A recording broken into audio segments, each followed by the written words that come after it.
Suatu hari Bunda ada seekor kelinci sama lebah. Lebahnya galak. gitu. Kelincinya digigit. Terus kelincinya gimana? Berubah jadi besar kayak balon. Tapi banyak bulunya. Senangnya dia berani cerita di depan siapa saja. M ini T easy M me one L ili D ID sapu P E P L alat T oto at pensil.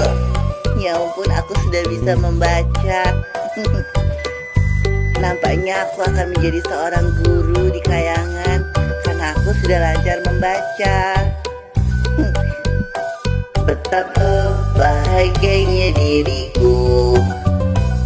Ya ampun.